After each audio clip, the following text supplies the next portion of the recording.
Sharing.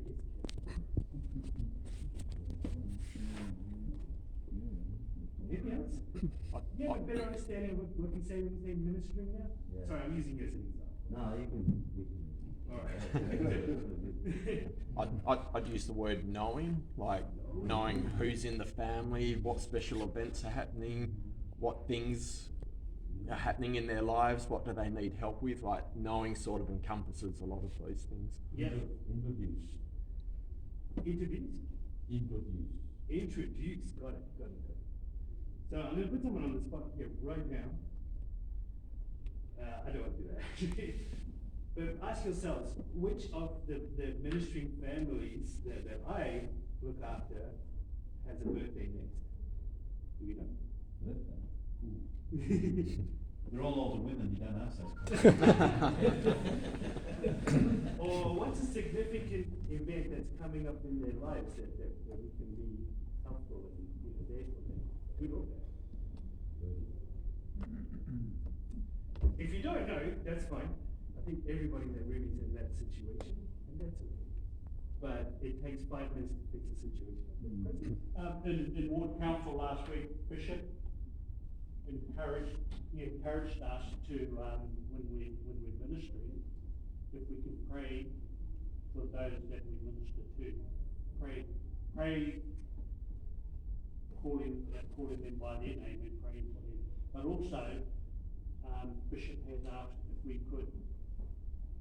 feel the Spirit guiding us to put the names on the prayer roll in the temple. And he's asking us if we could do that. And I think that's also important.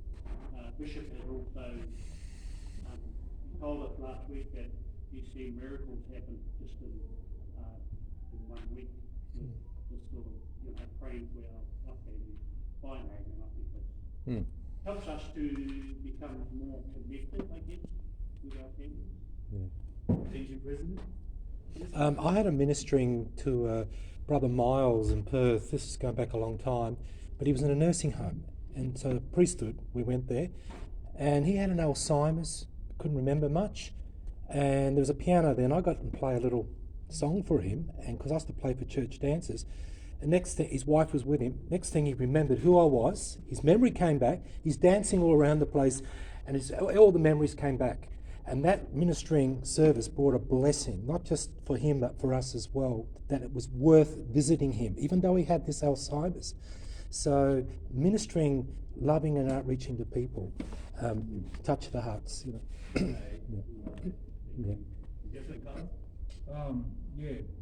Just 2 points.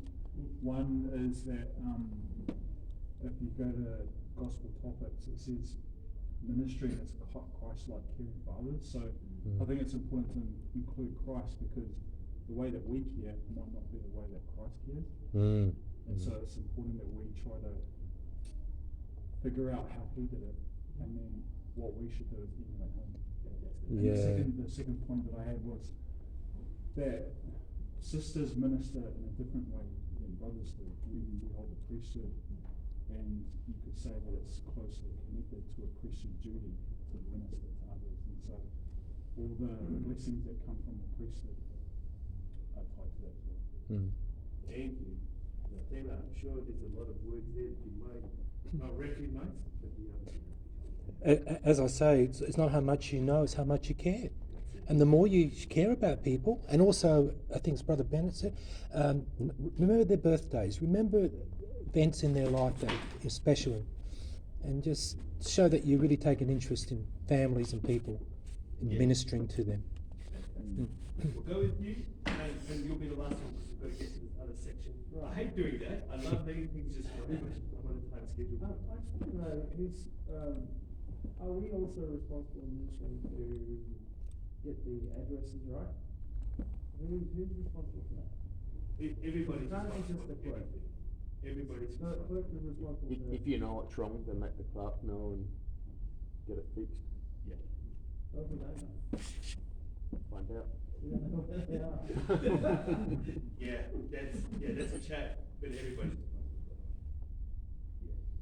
Cool. Okay, so I drew a line, so we've got a nice, fresh, clean, blank space here. I want you to imagine you wake up on tomorrow morning and the state president calls you up and says, hey, I'd like you to be the elders quorum president. And you said yes. Imagine that you said yes to. Now, if you were put in charge of ministry, what sort of questions would you ask the brethren that to be able to see how they're doing with their ministry? I've got a recording here of some questions that the brethren, we call them the 12 host brethren, are wanting us to ask. But I wonder if we can just think of some between ourselves of the questions, and then we see if they line up. There's no wrong answers, but we'll see what the presidency's priorities are. But I don't want to influence your thoughts. So what sort of questions would you be asking your elders to see how they're doing on their ministry? When's the last time you visited them? Once a year. Do you know who they are? Yeah. They are. And that's a deep one because it's not just the names, all right? It's not just their names. It's who they are. Who they are. Sorry? In essence. Yes, yeah, exactly. And I have addresses. Where they live, right? Do you know where your brethren live? Oh, yeah. Okay, I'm gonna put your contact info, okay? Okay, what else questions? History. What's their history? History, okay. I mean, that would point to the fact that that they have actually sat down and talked to them. You know what I mean? Tell me about who are they? How are they? How they're structured? Is it a single parent family? Is it got many kids? How old is? Yeah. Right on the end there, did you have one, brother? Do they need help? Yeah, a good one. Excuse my handwriting, I type on the keyboard. Or what challenges are they facing? Sort of, Challenges. they go hand in hand. Yeah.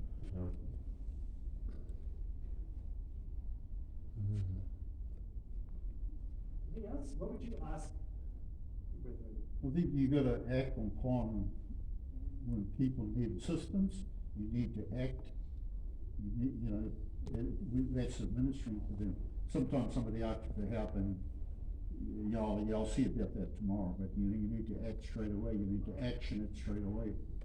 And that's important because, PPIs are important between the brethren with the priesthood, with the elders quorum president. When you have a PPI, you get to know what level they are at, as a priesthood holder. And that's why it's so important to have PPIs, so that we can answer the same sort of questions we got here. Because brethren, it's a massive job. There's a lot of people in this world that need a lot of help. Yeah. There's some people that are like, yeah, I'm okay with just text message once a month, I'm sweet as. But there's other people that actually do need a lot of help. And even those ones that just need a text message every now and again, often they'll be like, I'm doing fine, while going through the toughest times in their lives. Yeah. So if you know them, you will know, hey, I'm fine, and hey, I'm fine. You'll know the difference between the two. You might ask also, how's that young buck going that's with you? There's a separate aspect to it also that we tend to forget a little, is that like the companion you have. Yes. Maybe a young man. Yes. Maybe someone that's not been in the church too long. Maybe someone that has never been ministering before. Yeah. I think that as a good elders quorum president would be interested in that, especially, things like the young single adult crisis, people don't realise that this is a primary factor in retaining young single adults. Yeah. Because it's the one way in which we can compete with the world. In fact, it's all of the world in terms of empowering them to have spiritual experiences. The world can't do that. So what you're getting at is that not only the people that we go and visit to help get benefited, but we, as a companionship, we can strengthen each other. And the basic act of